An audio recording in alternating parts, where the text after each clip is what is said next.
Oh, look at this. For the first time. And we're live. Yeah, the first time in Fumblebrewski history, we are live. Cheers. Look at it. You know, I'm a big believer in choose your beer based on the can design. So we got a little tropical beer hug. Pretty cool can. Didn't realize it was almost 10%, 9.9 there. Spencer with a big boy beer. Okay. But a beautiful can from Goose Island here, tropical beer hug. So you know what? Let's crack this open. Talk about beautiful cans. Beer. We got a little vase of sewer, Florida born, blonde ale. Yeah, look at that. Both of us with some beautiful cans. Beautiful cans for some beautiful football vibes, brother. Cheers to Fumblebrewski, and let's dive into it. Big weekend. Big weekend of football we just had. Still don't know what's going on in the NFL. Lots of questions. But you know what? We are here for it. We're here to go through it. We'll run through it. I don't know where you want to start, but I have a feeling we're gonna get into a little bit of what I think we're gonna do in the first segment here. So let's start with ballin'. Who's balling? Who's balling? Who's balling? Epic segment. I think I know who you're gonna say is balling, Fernando. So let's hear it. Who do I think is balling? Obviously, the Miami Dolphins and Tua Tagovailoa are balling. You can't say otherwise. 469 yards, 6 touchdowns, 4 of those in the fourth quarter to lead one epic comeback. As good as Lamar Jackson was playing, 300 plus yards in the air, 100 yards on the ground, and Tua Tagovailoa was still the best QB on the field. Nay, the best player on the field, still with Jalen Waddle and Tyreek Hill doing historic things that have not been seen in 40, 50 years, getting over 200 yards. These guys are the number 2, 1, and 3 receivers in the NFL receiving wise. Like, what are we doing, bro? The Miami Dolphins offense has awoken. Tua Tagovailoa has arrived. I thought he's been here for a while, but hey, y'all just noticed him in the corner of the party. But he's been cool this entire time. All right, baby. I mean, I will say he's never had a game like that. He is not. He is not. But this is who's balling, and there's nobody balling more than Tua Tagovailoa. You know what stats Tua leads in the NFL? My guy has number 1 in touchdowns, number 1 in yards, number 1 in every single passing stat, bro. 739, most passing yards. 7 TDs, number 1. Tied for most first downs with 34. 2 wins, tied for first. Hell yeah, baby. This leads right into my who's fallen. Let's go. Because who's fallen is all those Tua haters out there. Oh, I like that twist. Who's fallen because, he does, we've talked about it before. He gets a lot of unnecessary hate. But they can't say much right now. Can't say much about Tua right now. If I had to guess, the only thing they can say are that he threw 2 picks, or he was bad in the first half, or that he had one good game. Which again, he did suck in the first half. I'll admit he sucked in the first half. It was pretty ugly. The defense looked bad. The whole team looked pretty bad. Lamar Jackson looked fantastic, by the way. It was even as a Dolphins fan, it was pretty impressive to watch what Lamar was doing in the first half. And then just as impressive, if not more impressive, to watch what Tua and the Dolphins did in the second half. Crazy game. But yes, you just can't say, for all the Tua haters out there saying he doesn't have it, can't say much right now. Can't say much right now. And I understand it's one game, but a big argument about people who were pro Tua was the fact that this kid, we were saying, hey, 270 yards, a touchdown, that's the floor. That's what he can do at least. And he's got a lot more in the tank. And everyone's saying it's impossible. He's tiny. He's small. No arm. He'll never throw for 400 yards. He'll never throw for more than 4 touchdowns. Guess who's never thrown for more than 4 touchdowns? Justin Herbert. Guess who has – how many 6 touchdown games does Justin Herbert have? 0. How many 5 touchdown games does Justin Herbert have? 0. With better receivers, better offenses to his entire career. Okay? My guy Tua, ready. Let's go. Jumping into Justin Herbert, I won't say he's fallen, but I was talking about this yesterday. Even he's gotta learn to win because he's very good, very talented. Just happens to be the most important thing in the NFL. Needs, but he's not winning, and he's not winning big games. In the fourth quarter, he doesn't play well. If he's gonna be what he's supposed to be, or what he's probably capable of being. He's got to learn how to clutch up and win. Tua had a record for most fourth quarter touchdowns with 4. Justin Herbert has the record for most fourth quarter pick sixes, bro. Touchdowns to the other team. That's a bad record to have. That's a bad record to have. He doesn't win. He doesn't win games. He doesn't do well in the fourth quarter. He just chokes and salts it away. You feel me? That's what we're talking about. Pretty bad. Like, and this man is anointed, bro. That'll catch up to you eventually. Yeah. I mean, sadly, like for the Chargers, like Phillip Rivers was pretty similar in that good quarterback, pretty big arm at the time. Phillip Rivers 2.0. That's what they're calling him, baby. And then they couldn't win. That does suck. Hopefully, like I like Justin Herbert, so hopefully he figures it out. Nah, bro. Nah. Did you see what Emmanuel Acho said? What? Tua, 4 touchdown passes in the fourth quarter. Tua outscored Baltimore 28-3 in the fourth quarter to win. Tua 6 touchdown passes tied a franchise record. Tua leads the league in passing yards. If Justin Herbert did this, we'd put him in the Hall of Fame. I mean, no, I totally agree. Justin Herbert gets a way better rap than Tua. I totally agree. Also, what has he done? Just lose and lose and lose, bro. Like Tua's won like 8 of his last 9 games or something. Tua has 17-8, 18-8. I think is his franchise record right now as a quarterback. Okay, like it's ridiculous, been winning, bro. So I don't know what the problem is.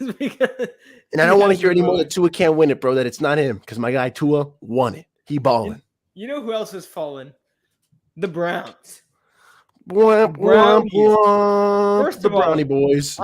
First of all, I am not a fan of their new logo. I'm not a fan of that franchise, bro. They have Brownie the Elf now as the logo, which is Brownie the Elf is heat, bro. No. I'm not a fan. First of all, they're called the Dog Pound. What? Not the Elf Pound. They should be the Elf Pound. They've never had no bark in them. There's never been no bite in Cleveland. Yeah, okay. Then call yourself the Elf Pound. They should. They should be the Elf Fairy Tale World. I don't know what to call them, but they're not the Dog Pound. Woof, woof, woof. They can't be a dog pound and then have an elf as your mascot. A little confusion going on. Also, they're a Brown. Confusion going on with the team because they had so many chances to just win. If you watch the replay, there were back-to-back plays where they could have just won. They could have just gotten a first down and kneeled. They scored a touchdown and then obviously there's some craziness that needs to happen for the Jets to pull off that victory like they did. But not a good look for the Cleveland Browns. And not looking good. I feel a little bad for Jacoby Brissett because he should be 2-0 right now. Why do you hate Jacoby so much? Do you see what he did to my heart and emotions and feelings last year as a Miami Dolphin? I had to watch him play football. That's what I had to do, okay? I like Jacoby Brissett. No, Jabroni gets no love in this household. He's not the best, but I will not tolerate Jacoby hate. No need, bro. No need. Just get him out of my life. I was so ready to him to fall into irrelevance. And dang you, Cleveland Browns, for signing him and Watson and forcing me to have to hear Jacoby Brissett's name be uttered as a starting quarterback once again. Know that the bane of my existence, him and Jesse Davis should not have jobs in the NFL. It is ridiculous. It is asinine. It is an affront to everything I believe and hold dear, Spencer. And I will not stand for it. QB for the Browns, then you go play QB. Yeah, you couldn't pay me to be QB for the Cleveland Browns, okay? You know what, Jacoby, if you're listening, I support you. I hope you do well. We'll keep it at that. Do you have another fallen, Fernando? Anybody who's fallen? Me. I am falling because I just turned down a job from the NFL, man. Yeah, could have been the QB. That was my one shot to be an NFL player. I could have been the quarterback of the Cleveland Browns because Spencer has that power, man. You could have been. I just said no. I am falling. You could have been. Speaking of fallen, fantasy fallout boys. Hey, look at that transition. I must say, I will apologize to you, Fernando, specifically, just for this week, only this week. I love the Dolphins. Everybody knows that. But Fernando, I've been making fun of him because he drafted 5 Dolphins on his team, and obviously it paid off this week. Tua scored 38 fantasy points. Tyreek had, 40, and Jalen Waddle also had 40 or something like that. Now, those are obviously rounded numbers, but all 3 of them scored around 40 points. Yeah, if you had a lot of Dolphins on your team, you win. Gesicki double digits. Yeah, you win. That was a sick catch by Gesicki. Terrible celebration. Sick catch. Colin Cowherd knows nothing. He called that an overthrow and a lucky grab by Mike Gesicki. It wasn't a lucky grab. It was maybe a bit overthrown, but it wasn't a lucky grab. It was a Dotopotamus Rex by Tua, bro, to precisely where only one man could catch it. He looked like a freaking basketball player. Dude, that's a former basketball, former volleyball star right there. You know what I'm saying? You can tell from the way he caught it that he definitely played basketball because no one else goes up like that unless you're going for a rebound. The ups, man, had the ups, bro. He did have the ups. I'll tell you that. He really did have the ups. Who's fallen? Like Cam Akers is my pick for who's fallen because he had 15 carries this week. He had to work a bit more, so but he like pretty much didn't touch the ball week 1. And this week he had 15 carries, led the Rams backfield in carries, and did nothing with it. He had 30, 40 yards. I don't know what's going on with him, what his deal is, if he'll continue to get opportunities. But for now, he was like a fairly high drafted player that I don't think you can start, at least for the next couple of weeks, until you figure out if he, one, will continue to have a role, or two, if he can make use of his role. Darrell Henderson seems to be the leader in that backfield, or at least the guy that's primed to make the most out of his opportunities, because it's not looking good for Cam Akers so far. No, it was absolutely wild. The amount of times I was almost like, I want to take Cam Akers. That was my target in round 3. Really? And I kept missing him. And I was like, dang it, I'm going to regret this so hard. And the Lord hath saved me, bro. For the fantasy gods have given me life. They said, my child, you shall not get Cam Akers and that bum. Because Darrell Henderson, apparently, Sean McVay was not a liar. And he said we have 2 running back ones. Well, he's a half liar because Darrell Henderson is running back 1. Cam Akers is a bum. So Cam Akers did. He led the team in carries. Yeah, I have to believe he's coming back from injury, but I don't know. He got injured like over a year ago. He came back in the playoffs. He did look a bit inefficient, but I thought his explosive would have returned by now, and clearly not. I don't know if you could sell Cam Akers at all. Really, I mean, you're not going to get a good trade value on him. He's kind of one you have to stash on your bench until he has that big game, and then just sell him, bro. And that everybody knows you're gonna do that. Tough. So it's not like it's you're kind of effed, bro. If you got it. It is tough. I'd say if you're a Cam Akers owner, you're not gonna get good trade value off of him. I don't want to drop him just in case he figures it out. Not drop him. So you invested too much to drops on this. Like, but if he wasn't a 3rd round pick, he would be droppable right now. Like if you had taken a stab at this guy, like if you had drafted him where you were drafting Darrell Henderson, like you would have been like, I'm cutting him, but unfortunately you didn't. So you've got to rock with him. You can't cut your 3rd round. Exactly. Especially someone who clearly like he has talent. You know what I mean? Like he was drafted that high for a reason. I don't know why it's happening. We're going to stick on running backs for a sec. Cause there are 2 interesting running back rooms that I want to get your opinion on when it comes to fantasy that I think are pretty interesting situations. The Lions and the Packers both have pretty interesting running back rooms in the sense that they have 2 running backs that almost trade off a little bit. On the Packers side, with A.J. Dillon and Aaron Jones, first week, A.J. Dillon got a little more work, kind of outperformed Aaron Jones. This past week, Aaron Jones got a little bit more work, outperformed A.J. Dillon. They seem to be riding the hot hand, which I'm fine with. I think both of them, specifically on the Packers, will get their touches each game. They seem to have a pretty good scheme as far as making sure they both get touches. Aaron Jones gets keep Rodgers probably fresh a little more in the passing game.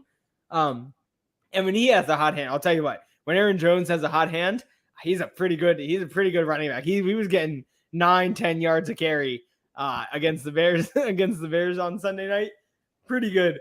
And then the Lions. So DeAndre Swift, obviously, I think is the more talented back and has the bigger elite fantasy potential, but you never know if he's going to get hurt.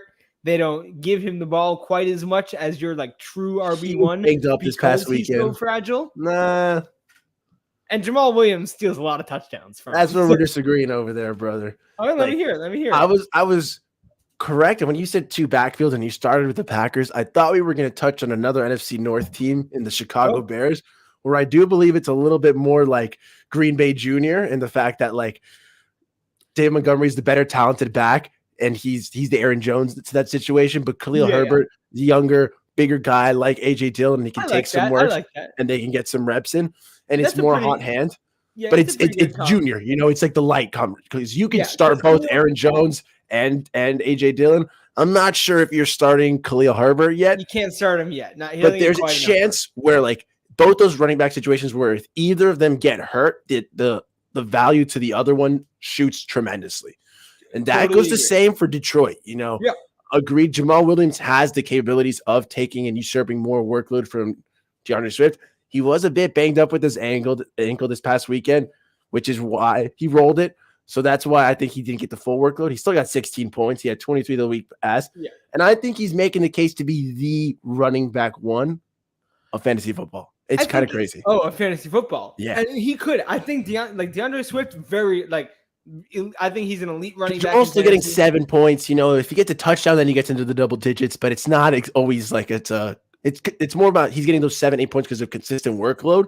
Yeah. Rather than like he's getting too much end zone carries. So where I was comparing there, and Chicago was a good comparison. I wasn't even thinking about that, but that's another good comparison. You're right. A junior comparison because Khalil Herbert is not quite on the A.J. Dillon level yet. Doesn't get quite as consistent of a workload. But yes, if David Montgomery goes down, they would be perfectly comfortable with giving Khalil Herbert a full running back one. Yeah, they did it last year, Yeah, they did last year. Same with Detroit. Jamal Williams, like fringe. If you need him in a bind, like to play in your flex, you could, and you hope he gets a touchdown. Yeah. He'll get his work because they don't want to rush. Jamal Williams actually had more carries than DeAndre Swift last week because they don't want to hurt DeAndre Swift because they know he's that banged up injury. I will say Swift, you're right. If he gets his carries, like Swift is, I think he's the number 2 running back in fantasy right now. Totally, like he has all the skills to be elite. And I think he will be as long as he stays healthy. But you're right. All 3 of those, if you can get the backups as handcuffs, I think are any of those can be RB1s when they don't have the guy ahead of them. Yes, I mean Dillon could be a little bit more valuable than Dillon. I play now as an RB2. That's what I'm saying. Like there are teams out there who are playing A.J. Dillon, hopefully as a running back too. Yeah, I play him as my RB2 or flex. That's what I'm saying. That's beautiful. Then, even if you're moving him out to flex, then that's a beautiful position to be in with A.J. Dillon. You know what I'm saying? Totally. If you're riding him as your one, unless Aaron Jones is hurt, you're a fool. Honestly, your team needs another running back. Thinking with running back, exactly. Yeah, but thinking with running back comparisons, if I had to compare Detroit's running back situation to anyone, I would almost compare it to the Colts in the sense that like DeAndre Swift is Jonathan Taylor, maybe not in that workload, but in that talent level. And he's got a guy like Jamal Williams, Nyheim Hines, who can sometimes be a flex. Doesn't get a lot. I mean, okay. In a pinch. You're right. You know what?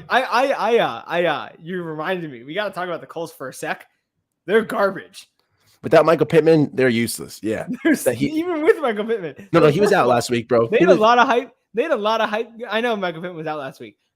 They had a lot of hype going into the season. Matt Ryan, Frank Reich, Jonathan Taylor, obviously being the best running back and number 1 fantasy pick in they bowled week 1. And week 1, they looked garbage against the Texans and were down 20-0 and then had to come back just to tie. And then this week they got blanked by the Jaguars. If you're losing to the Texans and the Jaguars, I can't imagine you going much farther up. And that has to be a coaching problem, right? Or Matt Ryan. Or Matt Ryan's garbage. But I don't know. They got some serious problems there. Pittman, and I think Pittman was gone, bro, and they collapsed. Next week, people are going to start to get fired. I don't know what's starting to get fired. I think that it's just clear to see that we're going to keep bringing in a veteran QB and just not addressing the situation is not working and has not been working for the last couple of years. Yeah. But for some reason, they're like, hey, let's bring in Jacoby Brisket. Let's go bring in Phillip Rivers. Carson Wentz, bro. Carson Wentz. It's like the guys who are like about to be on the last stop of their career who should be done. And then they're given one more shot. I will say, Matt Ryan, I never really understood that because he's not going to be the same Matt Ryan that he was in his prime. Oh. And he's only going to get worse as he gets older. So, like, why are you paying him? I think they're paying him, what, $40 million? Dude, they traded for him. What? Like, how old is Matt Ryan? Can we look this up? Matt Ryan, how old is he? He is... I'm going to say 35. Where is it? He's 37 years old. Wow. So you can only imagine that he'll be like, I don't know, like obviously there's Brady, but he's not Brady. Nowhere near. He's not Rodgers. And you'd only imagine that he's going to get worse. And he threw 3 picks last week. It's going to get bad before it gets worse. They're not looking good. The Colts are not. I think they were probably clear favorites in that division. And now I think the Jags might make the playoffs. No, it's gonna get freaking. I think the Jaguars have a shot, but like if Trevor Lawrence keeps developing, Their running backs are good. They James have Robinson and usurping, ETN. you saw that James Robinson taking over RB1. We talked about that earlier in the I season. played Remember, James Robinson in my flex in a league and got me 20 points. I like that. 20 points. Yeah. I knew you did it well. I didn't know it was 20 points. Maybe it was Well, 19.6 or something, but yeah, about 20 that's points. still disgusting, bro. The fact that he's supplanting like freaking ETN. ETN is unheard of, bro. ETN, I think, is also pretty good, but I think the Jags, yeah, maybe it's just Urban Meyer was a terrible coach. I think they're getting better. And based on that division, who's the fourth team? Jags, Texans, Colts, and who? Jags, Texans, Colts, Titans. Titans are garbage too. They got absolutely Malik will this season. The Jags can make the playoffs.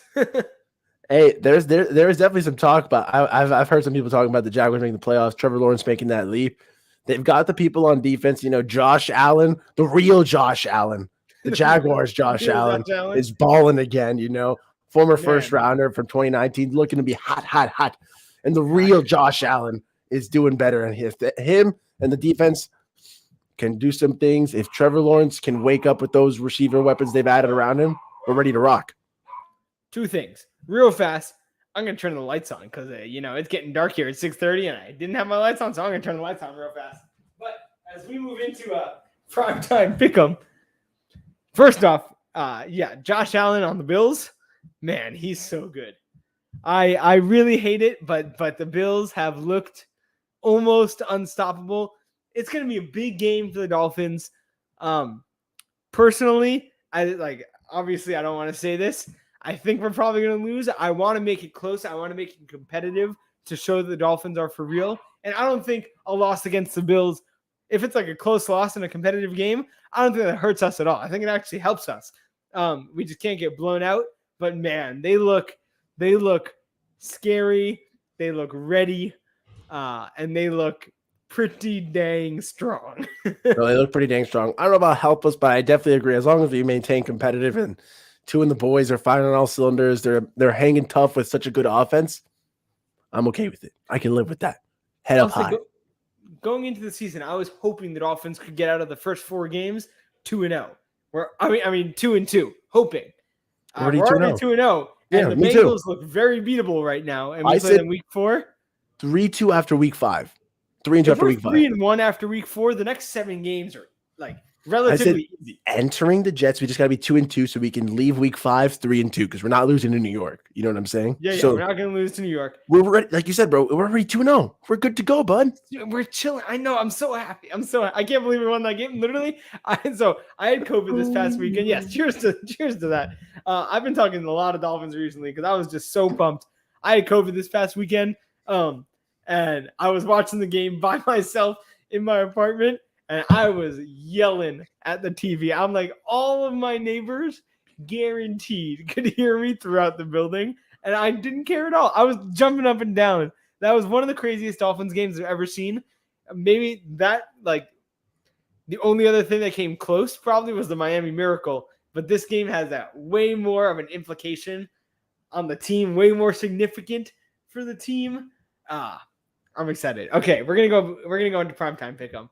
So this past week on primetime pick'em, we picked all the same teams. As could happen, we're not going to pick the Bears to beat the Packers. We're not going to pick the Titans to beat the Bills. So by scoring, I scored 1 point, you scored 1 point, and we'll admit right now, house on the house. Well, sad. We both picked the Vikings. Vikings got schmollywop. That's a hilarious clip that we're going to drop out later. How confident we were and how foolish we were for forgetting that Kirk Cousins on Monday night is an absolute bum. Kirk Cousins on Monday night is essentially trotting me out there, okay? And I broke my wrist playing flag freaking football, okay? I can't even rotate a football anymore, and I probably have a better shot of winning that game than Kirk Cousins did yesterday. I would have given it to Dalvin Cook more than 6 times. I would have given it to him 60 times. I would have been, Dalvin, please save my life. He is now 2-10 in Monday Night Football and officially the worst Monday Night Football quarterback in the history of the NFL. 2-10. That was definitely on us. Should not have picked him. But we'll get into that this week. We're gonna start. So the official standings, by the way, are now 3.5 points for Spencer, 1.5 points for Fernando, and we're gonna switch it up this week. Now going forward with all these tiebreakers, we figured out a better system. We're just gonna choose the winner, and if we happen to choose the same team, we're gonna pick the point total of the game to see who wins. That way, it's way more of a clear, objective decision on who wins. So this week, we're gonna jump right into it. Steelers versus Browns. Admittedly, not the most exciting game. I personally think it's time for the Steelers to bench Trubisky, and they're 1-1, but I think it's time to bench Trubisky and put in Kenny Pickett. He lit it up in the preseason. They have nothing to lose. Trubisky's not giving you anything special. Do it. I agree. I think it's time to ride the Mitch Trubisky era, as brief as it was, should be over. Kenny Pickett, the reason you got him was to ride him because he is the most pro-ready QB, the guy who seeks to benefit the least by riding on the bench. Just let him play, okay? If this was a Malik Willis situation, a Desmond Ridder, guys, you're telling me you have to get acclimated to the NFL still, I understand. But Mike Tomlin, you want to win. You care about winning. You want to save your little record of never having a losing season. Play Kenny Pickett, play the best guy on the roster. He showed it in the preseason. He showed that he could play, you know? Big Pick Mitch is cool and all, bro, but the Nickelodeon valuable player, the MVP, the one and only, no. Remember, I got the same size hands as Kenny Pickett, though. It gets me mad that me and Spencer have the same size hands, bro. So maybe I could play 4 inches taller than him, bro. Maybe I could play quarterback. We both turned down jobs in the NFL today. It is kind of ridiculous, though, bro, that Spencer's like 5'9" and he has the same size hands as Kenny Pickett, bro. Dude. Be nice. I'm 5'7". Be nice. Jeez, I was trying to be nice. I knew you were a little shorter, bro. I just didn't want to hit you with that height on the air, bro. I was like, let me give my dog Spencer 5'9", bro. I'm 5'9", bro. I'm 5'9". Yeah, bro, 5'7" with the same size hands as Kenny Pickett is kind of ridiculous, bro. But it's not even that much of a clown because he has the same size hands as I do, bro. Look at these mitts, bro. I can catch anything. Dude, Spencer is packing. That's all I know, bro. Spencer is freaking packing, man. Looking like a 24-ounce can out here, bro. There we go. Cheers. Yeah. Cheers. That's why you got the big can, huh? I see you now. I'm just trying to be accurate here. Anyways, we're gonna get to the picks here. This is a weird game. Realistically, I think the Browns are the better team. I think it's gonna be a pretty boring game. I think just for some weird Browns curse, I think it's gonna come down to a field goal at the end of the game. And I really couldn't decide who was gonna kick that field goal. I was going back and forth. I think it's gonna be 23-20 Steelers after a last-second field goal win in Cleveland. Browns fans are gonna be devastated, and so that'll be a 43-point total game. Steelers win. 23-20, 43-point total game. Did you have Mitch playing? I do have Mitch playing. I mean, I want Kenny Pickett to play, but as of now, I haven't heard anything. Tomlin was pretty patient with Trubisky, and he seems to be sticking with him for now. Maybe if he sucks, he'll get benched during the middle of the game, but I think Trubisky's playing for now, and I think they'll put 20 points and then score a game-winning field goal. The Kenny Pickett era begins this Thursday versus the Cleveland Browns. Kenny Pickett and his tiny hands will trot out there and show the world that no matter how small your hands are, you can still win in the NFL. That's right. Kenny Pickett's hands that are the same size as 5'7" Spencer is going to go out there and throw for his first win in the black and yellow. Black and yellow. Wow. 27-20. Do. A little total of 47 points. Okay. It's going to be a nice time, bro. They're going to be winning by a touchdown. We'll see them go. If there was to be a game-winning field goal, by the way, bro, Katie York for the Browns is a dirty rookie coming up. He's got a leg. I'll tell you. When I saw him in week 1, when I saw him kick that game winner, he bombed it. Yeah. I think they said, by the way, shout out to the NFL. I don't know what network it is that does it, but they've been doing this thing on field goals where when they kick it, there's a little bar that comes up on the scoreboard that says would have been good from I hate this that. many yards. I love it. I 'Cause it hate says that. for Kate York when he kicked the game winner, it was like a 56-yard game winner. It was like would have been good from Dumbest, 66 or something. dumbest statistic of all time, Spencer. No, I'll what tell do you why. mean the dumbest statistic of Because all time? that's just assuming that you move the goalpost back, as if the kicker wouldn't have this the added extra fear and inhibition of saying, now I've got to kick it lower. Now I've got to change my angle. Because the way you kick a 55-yarder is not the same way you kick a 65-yarder. That's true. You know what I'm saying? So That's it doesn't true. make sense, is what I'm saying. No, but like almost, that angle, the parabola that they're taking into the math to say it would have made it at 65 yards doesn't take into effect the biggest variable, fear. You know what I'm saying? So the math is wrong. This is why I hate math. You know me, Spencer. Math is my number one enemy, bro. This is stupid math. Once again, trying to ruin my football. This doesn't make any sense, bro. But see, I think that's I think this is a great statistic because so first of all, at first it was cool, and then the more I thought about it, the less sense it made, man. So ready as a fan, right? If I see before this year, obviously, if I see like maybe we're kicking a 54-yarder, right? Pretty long field goal for NFL standards. Pretty long field goal. If we kick a 54-yarder and it doesn't just creep over the uprights and it goes like through the middle of the uprights, I'm like, damn, that would have been good from 60, right? So now I love when I can actually see what I'm thinking. Damn, that kick would have been good from 66. And that just means that it just means you're right.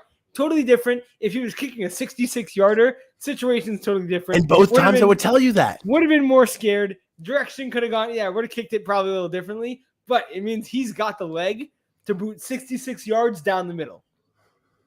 He's got. You might as well put up there. He has the leg. You might. That's like. You might as well just put up there. Practice long 75 yards. Practice long 70 yards. Yeah, Which but means that's nothing. Interesting to me. No, if I it know means Justin nothing, Tucker, if I know Justin Tucker can kick a 70-yard field goal in practice, why not give it a shot during the game? No, I think it's a cool stat. I love it. We can disagree. Kickers are not people, bro. Because I literally always say that out loud when I'm watching football. I'm like, damn, that would have been good from this long. So now that I can actually see it, I'm excited. Kickers are not people, bro. Something that we won't be able to see. Yeah, house on the house, not looking good. I will say 0-2. We had a bad start. If we keep going, as we mentioned last week, we will not have houses. So, we're on the street right now, guys. So we may take a slight break on house on the house. So I'll still give you some betting tips. I'll say who I'm high on Thursday on the Saturday episode. I'll tell you who I'm high on, who I think is a good bet. This week, I think the Steelers are plus 4.5 right now. I think that's a good bet. Even if they lose, I don't see them getting blown out. I don't see the Browns. They have great running backs, but I don't see Jacoby Brissett just like putting up big numbers. So I think plus the 4 is a Steelers lot. can hang. I think the Steelers can hang and at least keep it within 4.5 points. I like that. You're gonna if Kenny doesn't start, your Pickett's gonna get the little Manny Diaz little do. That's sick though. I hate the Mets. Come out? Yes, I hate the Mets, but yeah, that entrance, Edwin You're Diaz. gonna see Kenny come out, and it's gonna be like Pickett, and you're gonna see his tiny little hands just waving to the crowd. Hello, guys. More like this. More like this. We're ready. It's just armband's gonna be slipping off his hands. It's funny. We're doing this, but we both like Kenny Pickett. So. It's funny because I could say he's gonna go like this because he's gonna have the exact same hands. So he will. You don't even need to watch the game. You just know he's gonna do this. Isn't it crazy that if someone were to ask you right now, what is the one characteristic you have that is most comparable to an NFL quarterback? It's like Kenny Pickett's hand size. Oh yeah, damn right. I got that answer ready. I got it ready. I could say as tall as Russell Wilson, maybe. You know, like. Oh, Broncos look pretty bad too. Oh yeah, they're gonna be on the street as well, bro. Do Don't you just love that I was proved right? Like, since we're not talking about house on the house, can we just quickly talk about how crappy the Broncos are? I wouldn't prove it yet. Still 2 weeks. Still could get used to it. Russ sucks. Russ sucks. So Russ didn't play in the Russ sucks. preseason. Russ sucks. I will say though, they are one of the teams. Okay, we gotta wrap it up soon. But I will say, two teams. If you would I forget the word I was going to say. Humor me. If you would humor me for a bit, there are two teams that I think are in big trouble as a franchise. One of them is the Broncos, and I like Russ. I think he's a good QB. I like him, but they spent so much money and so many draft picks to get this team where it is right now. And I think they're the worst team in their division. So, I mean, the Raiders are 0-2 and the Broncos are 1-1, but I think the Raiders have probably played better. They blew it against the Cardinals. I think they probably played better and are the better team. So, I don't know. The Broncos just put themselves in a bad position to where if they spend all this money and give away all these draft picks and their team is still last in the division, they're not going to get those picks back. They could be in for a rough couple years. Russ, again, is going to get older. He's going to get less mobile. They could be in for some trouble. Other team, similar situation. A whole new legion of Russ haters to join me, bro. I like Russ. I'm not a Russ hater. No, I'm saying if the people of Denver watch as the Broncos struggle and fail and they go, we've traded our future for this failed project, they don't look I'll good. be like, welcome, brothers. Welcome in the fellow hatred. Join me in the dark side. They're going to get better. The Broncos are going to get better than they are right now. It's still the second week, but they don't look very good. They look very disorganized. The coaching's not great right now. They're not even if you compare the Broncos to the Chiefs right now, different leagues. Totally different leagues. Different worlds, bro. Other team that I'm worried. Cardinals. Again, I think Kyler super talented, but for some reason he can only turn it on when they're losing by 20 points or it's the fourth quarter with 1 minute left. It's not October yet, bro. Kyler Murray is Mr. October, bro. He balls out in October and then nowhere else. He's a baseball guy, bro. He thinks he's supposed to. He's a sick athlete. Kyler's sick. He's a baseball guy, bro. He thinks he's supposed to turn it on in October because that's isn't that World Series month? Maybe, yeah, World Series. He's just stuck in the wrong sport, bro. He's like, this is what I got when I got to elevate October. I like that. The mind's in baseball, but the body's on the football field. I like that. His brain got drafted to the MLB, but he's in the NFL. His brain accepted the MLB contract. Yeah. I'll tell you what, it's super weird though, because obviously he's super talented and can do things that not many people can do. Like what he did against the Raiders in the end of the game was wild. It was absurd, and not many people can do that. That throw, I'll say that 2-point conversion throw to AJ Green at the end of the game, absolutely sick throw. The video of that from behind him is an absurd video. I don't know how you make that throw, but they don't look good, and if they're they also spent a lot of money and a lot of draft picks to get Kyler and DeAndre Hopkins. JJ Watt, love JJ Watt. He gets hurt way too much, and he can only handle so many more injuries. What are they going to do? They're going to be stuck in that middle pack for however many years if they don't get better. Oh, yeah. That entire division seems to have taken a bit of a hit right now. The NFC West went from being so crisp, so clean to Seattle's whap. Now they've got Geno Smith. Yeah. Trey Lance just went down for the Niners, so they got Jimmy G now. They're lucky though. Niners, everyone was kind of complaining that they kept Jimmy G, but they must feel not great because they lost Trey Lance obviously for the year, and that sucks. It sucks for Trey Lance. I don't know if he's gonna have a hard time getting another starting job in the NFL. He's being cut from my dynasty team today. After waivers, bro. That is a sad story because he didn't deserve obviously didn't deserve that, and for a guy in his position where he hasn't proven himself, it's going to be pretty hard after missing this year to find a starting job somewhere.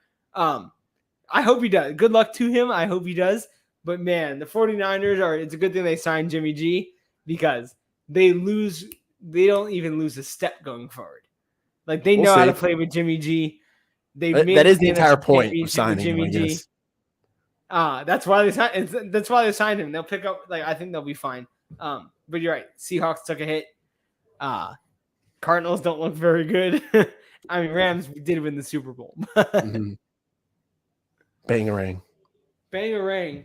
Thanks for tuning in There's a lot of football talk. It's a crazy start to the year. Yeah, it's a crazy start to the year. I'm excited for the rest of the year. Nobody really knows what's going on, but we'll figure it out. That's why you're on the journey with us together. That's why you're here. You're watching football with us in the Fumblebrewski. As we get smarter, so too do you. You know, we keep talking, we keep figuring it out, and we keep learning. That's beautiful. That's a great way to end it. I'm bad at football takes, but good at my words, huh? Yes, exactly. Cheers to that. Cheers to you guys and the Fumblebrewski, and we'll see you next time.